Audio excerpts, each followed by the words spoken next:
Hello and welcome to our new user training for TV4Education administrators. My name is Quentin and I'm going to be hosting you today from beautiful lockdown Brisbane.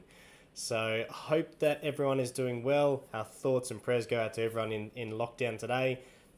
Stay safe. Let's jump into it and have a look at what we're going to be doing today. Let me share my screen with you. So today we're going to be going through how do we get started with TV4Education, what do I need to do to get set up, and then how do I actually use the system from an administrator's point of view. Everyone should have received a welcome letter from us. This welcome letter is going to contain your site's private or personal URL. It's going to be along the lines of stmary.functionalsolutions.com.au or smps.functionalsolutions.com.au, something with that school identifier at the beginning, .functionalsolutions.com.au. Okay, after that URL, you'll have your administration username. Now this is most times, if not all times, your school's email address. And then there'll also be some instructions on how to log in and set up your password for the first time. Okay, now if you have not received that email from us, please make sure that you reach out to us at support@functionalsolutions.com.au and we'll be able to help you get that set up and get running. Okay, now if you have those details, first thing you need to do is navigate to that URL. Okay, when you hit that URL, you'll see a screen that's something very similar to this here. Before we do anything else, we need to tell the system, hey, I'm an administrator, so I've got extra privileges. And the way that we do that is simply by logging in. Okay, top right hand corner, the sign in button, it says, what's your username? So chuck in your username there. Okay, and then your password. Okay, if you do forget your password, click the forgot my password link down the bottom. That's going to go and send you an email. Head over to your email, click the link, and you'll be able to reset it from there.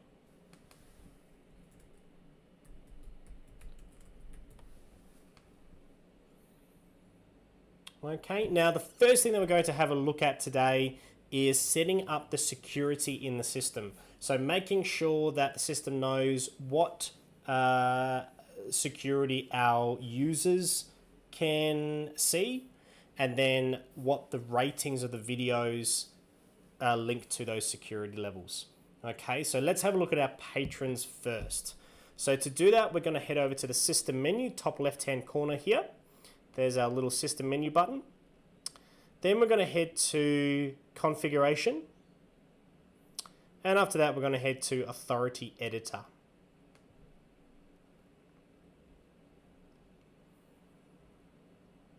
Now, once the authority editor loads, the audience drop down here, we're going to click on that and change it to class grade. Now, this is going to be a list of all of the year levels or classifications that are in your system. Now, in your database, what we should be seeing is a nice clean list of all of your year levels. So year 1, year 2, year 3, year 4, year 5, year 6, and then staff. If you're a high school, obviously you're going to go 7 through to 12 and staff. Your classification may be teacher or teaching staff, but we need to have at least a group for all your staff users or your teachers, and then another classification for each of your year levels. And that could be year 1, it could be just the numeric 1, it could be 0, 1, but we need to have that classification. If you're not seeing a list of all your year levels, it's probably because we haven't yet imported your students. Okay, now this training session is assuming that we've already gone through, given our customer service team members your CSV file, and we've already actioned that for you. So if you're not seeing that, you do need to reach out to us, and you need to send us a CSV file with your student's first name, surname, year level, homeroom, and an email address. Okay, for your staff members, all we need in the CSV for your staff members is first name, surname, and email. Okay, so if you don't have that list, make sure that you flick that off to us.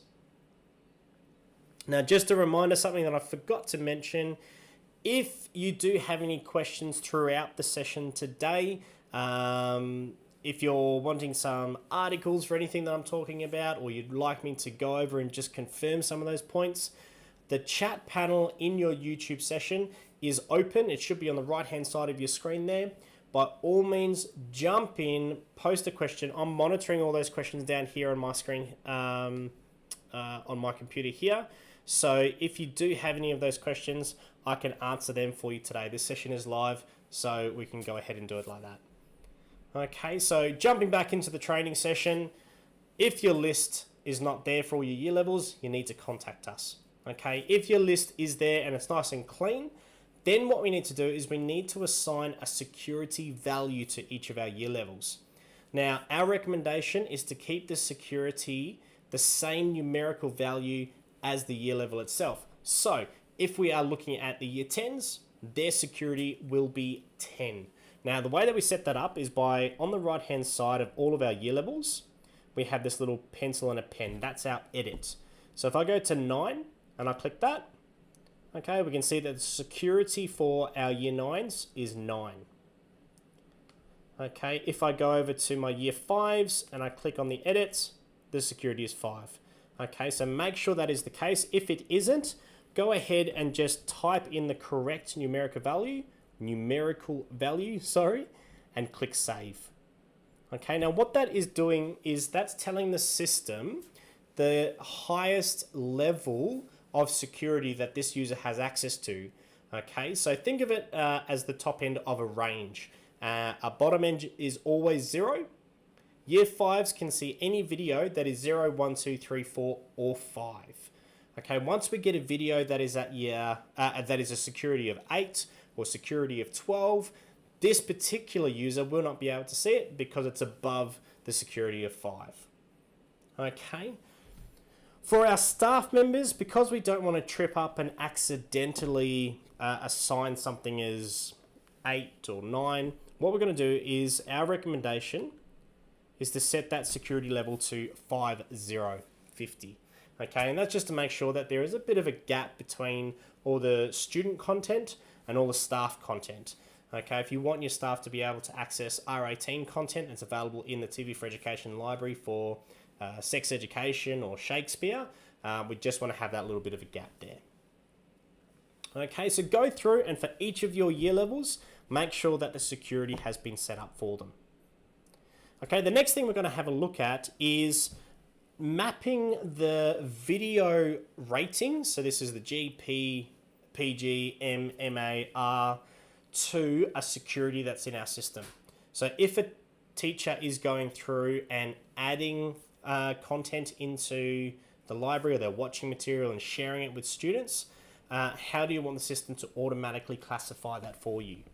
So again, over on the top left-hand side here, we've got class grade. Down the bottom of that list, we have video default security.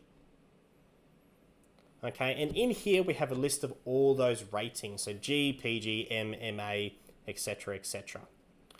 Okay, security value that it will assign for any video that has been ported across into the school's collection is listed here on the right-hand side. Okay, so what we need to do is, because we've gone through and set up our user security, we just need to come to this screen here and make sure that we're happy with who can access the various video classifications. For example, video classification of G is currently accessible to anyone that has a security of 0. Now, remembering that all of our securities back in our user roles is a range starting with 0 and then that upper value. This is basically saying that everyone can access the G content. Okay, if I have a look at PG, what this is saying is I want the lowest year level that can see PG to be 7s. So 7, 8, 9, 10, 11, 12 and staff, they will all have access to it because the number, the security of 7 is within their ranges. Okay, if I have a look at M, it's telling me that year 11s, 12s, and staff have access to anything that is rated M in TV4Education. Okay, so think of the user classification as the upper value and think of video default security as the lowest year level that can view that particular rating. Okay, out of the box, the system has, I believe, G is 0, PG as 7, and then all the other ratings, M, MA, R as teacher only, which is that 50 security. If you do want to make any changes to that, go ahead, click on the right hand side, change the security to the year level, and it's done for you. Okay, so those are the two things that you must do before you get started with TV4Education. Okay, if you don't do that, you do risk having a year 7 student accessing an R rating movie, which, you know, obviously is not going to be good for you. Okay, once we've done that, we can now go and have a look at how do I manage my users within the system. Okay, now when we say manage users, we're talking about once off. Okay, so we've got a new student that comes up to the desk and we just need to get them on the system nice and quick. Okay, we're not talking about we've got the entire student body and we want to import them into the system. Okay, that is something that we're going to deal with in a different session. Otherwise, you can have a look at our help articles on how to import users, and I'll show you where to get those articles from after the session. Okay, so to access, where do I go to manage all my users? System menu, top left-hand corner, patron, followed by patron management.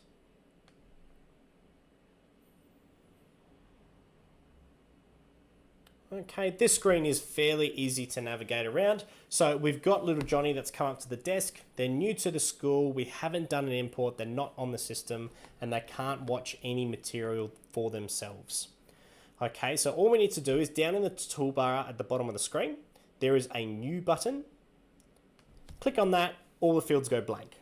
Okay, from here, we just need to enter their information in. Okay, where it's asking for barcode, all we need to do there is just chuck in the user's email address.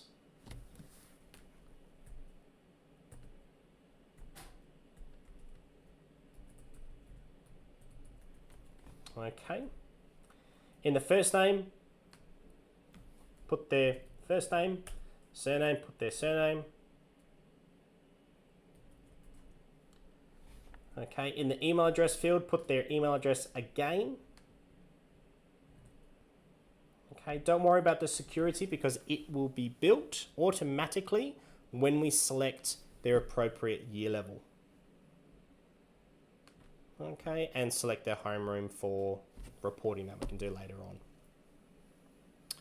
Okay, at the bottom of the screen, we have an email login option. That is ticked by default. So when I hit save, the system is going to automatically generate a password for me.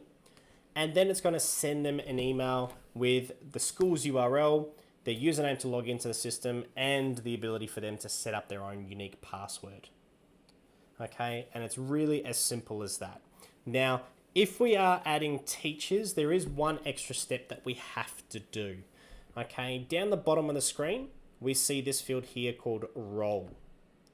Now, by default, whenever we're setting up a new user, the system for security is going to set them as a student. And that's going to make sure that that user doesn't get any additional access to the system that they shouldn't. Okay, and that's things like creating lessons, extra facilities on TV4Education where they can request content from the learning advisors and a few other facilities. Okay, so we keep them as a student just for security's sake. Now, if it is a teacher that we're dealing with, we obviously want to change that to give them all those teacher tools. And all we need to do is remove the student access by clicking the cross next to student. Click on that field again to bring up a selectable list, and then select teacher. Okay. If we're applying it to a new user that we're creating at this point in time, or we're making changes to an existing user that's in the system, I need to hit the save button in the toolbar at the bottom of the screen. Okay, and that just makes sure that those changes are saved. Now, if that user is logged in, it's going to boot them out automatically, and they'll need to log back in to get access to those extra tools. Okay, so just make sure that if you are dealing with users and they're saying to you, hey, I'm a teacher, I don't have access to TV4Education, I can't make requests, I don't have the ability to create worksheets and edit videos and all the really cool things that are available in TV4Education. First thing you do is you come to the patron management area and you make sure that the user role is teacher. Okay, now if this user does leave your school, you want to adhere to screen rights and you want to adhere to the TV4Education's terms and conditions. You need to remove them from your school. Okay, if they're accessing your content while they're not enrolled at your school or they're not employed at your school, you're breaching terms and conditions and licensing arrangements. Okay, so to do that, down the bottom, you've got a find button, locate the user that you want to remove, and in the toolbar, you've got to delete. Okay, click delete, you'll get a confirmation message, click OK to the confirmation, and it's going to remove that from your system. Okay, that user no longer has any access to log in and stream content from TV4Ed. Okay, so that's how we manage our users. Okay, the next part of the training today is going to be having a look at the various search screens. Okay, so over in the top left-hand corner, you've got System Menu and you've got Search. Top one is Schools Collection. Now, this is where you as an administrator can build a proprietary library of all of the TV4Education content just for your users.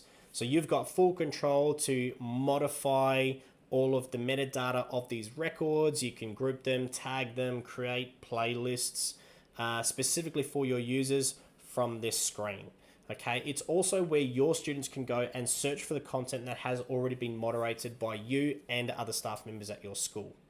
Okay, and as a result, this screen here is specifically targeted at the students, and it's giving them the ability to search some content that's been curated for them. Okay, this is not the screen where we want your staff to go. So if you are talking to your staff and doing any training with them, you need to make sure that you do highlight that if you see this screen, you're on the wrong screen. The screen that you're looking for is back in search, TV4Education. Okay, and the way that you can brand the proper teacher screen is it has a white background and the big TV4Education logo in the top left-hand corner. Okay, once you're on that screen, you know that you're on the right screen where I, as a teacher, can see the full 180,000 titles that are in our collection, as well as all the teacher tools that we've plugged into the system to help you out. Okay. So when you come to this screen, it works pretty much the same as YouTube, Netflix, Stan, any on-demand streaming system. Okay, we've got some categories on the home page, recently added content from our Learning Tube, which is the premium content that our learning advisors are saying, hey, this maps directly to these particular curriculum areas, documentaries, movies, etc.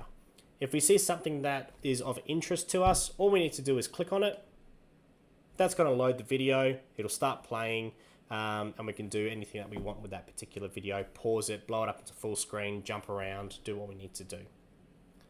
Okay, on the right-hand side of the toolbar are all the functions that we can do with the video player. So when we loaded it up, we had all the information of that video scroll out. After 7 seconds, it automatically closes so we can watch the video. If that wasn't enough time for us to see that information, click the little eye. That's going to bring that information back. Okay, from here, if we wanted to see, what else does TV4Education have on nuclear? If you click on that, it's going to do a search on nuclear for anything else that matches that search term in the database. Okay, over on the right-hand side, you've also got a little star icon. If we click that, it's going to add that item, or add that video to My Items.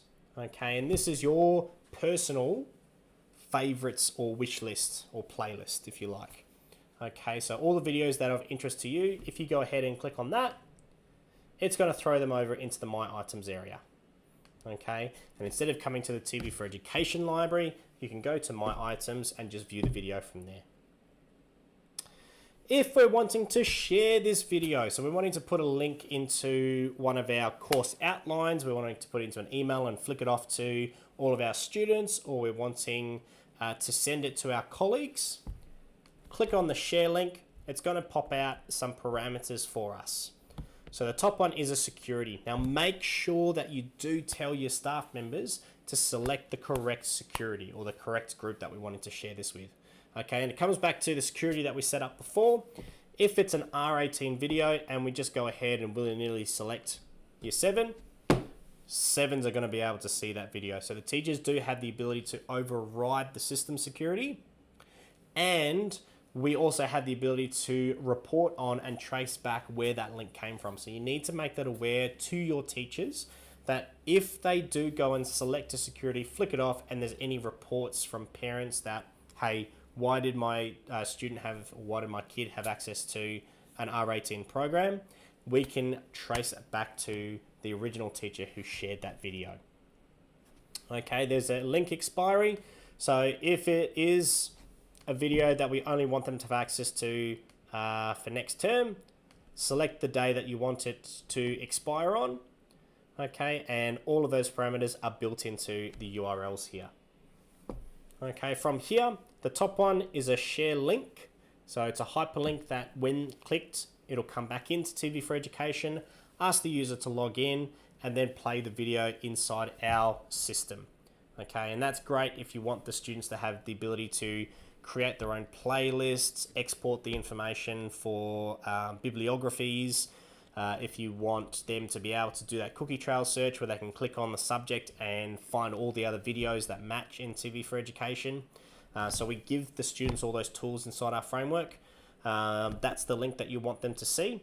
If you don't want them to have access to those tools, you do have the ability to take the video and embed that into your third-party LMS. Okay, so all you need to do is copy that into your LMS and it will chuck the iframe into that third-party system for you. Okay, there is also a QR code link. Okay, that's just an image on the screen. So if you right-click and copy, you can chuck that onto a question and answer sheet so that when the kids grab their smart devices, they can scan the QR code, load the video, and then answer all your questions in pen and paper. Okay. At the top right-hand corner here is our little toolbar, which allows us to navigate through the various libraries in TV4Education. Okay, so whenever we execute a search, first library that the system will default to is the TV4Education library. And this is all of our video content, video titles that we've sourced from free to go ahead and click on lessons. All of the interactive lessons with questions and answers and all the other stuff that we have in TV4Education, they're going to load up there for us. And then we've also got that integration with YouTube. Okay, so as we go ahead and we're putting in those search terms, okay, it's just going to do the search on that new library that we're currently on. If we wanted to then go back to TV4Education, we don't have to re-execute the search. We just click on the library, toggle between them. Okay, we also have a subject search. So if you click on that, we can then see the full library that TV4Education has on any of those subject terms. And then we have the ability to register our interests with the system. So every user should be doing this. It allows our learning advisors to personalize the content that we're pushing out to you. So personalize the experience both within the system as well as all the program guides that we send out once a month. Okay, so if you don't register your interests, then the system is a little bit generic. If you go in and say, hey, I'm a primary teacher that specializes in PE, then the content that we push out to you and prioritize are going to be all those primary PE contents. Okay. If your teachers want to make any requests with us, top right hand corner, there is the My Requests button. Okay, this allows them to communicate with our learning advisors. Okay, for more information on how that all works, make sure that your teachers subscribe to our YouTube channel. Now, the reason why that is the case is because every week we do a minimum of one YouTube live event that is dedicated at upskilling our teachers. Okay, so if they are subscribed, they'll get notification of those events. If we do any coffee and chat sessions targeted at how do we use video content in the classrooms, thinking outside the box, sharing idea events, where we get other teachers to join into the sessions and share their ideas about how they're using the video content to teach different aspects, they'll get notification of that through subscribing to the YouTube channel. Okay, so you can do that because you're already on the platform. Go back to the homepage and share the link. The other way is by going up to the system menu, scrolling down to support and clicking on training videos. Okay, that's going to take you directly to the YouTube channel. So if you ever do forget what the URL is, you can copy that at the top there and flick it off to all your staff members. Okay. So that's pretty much the training for TV4Education, getting the system started, adding the users in, and a quick overview of how the TV4Education search works. The last thing we're going to have a chat about today is how do I get in contact with someone if I need some help? Okay, where are all the training resources hidden? The first one, if you are a new user and you've been with us, I think it's for 1 to 2 months, bottom right hand corner, you'll see this little chat logo floating on the system.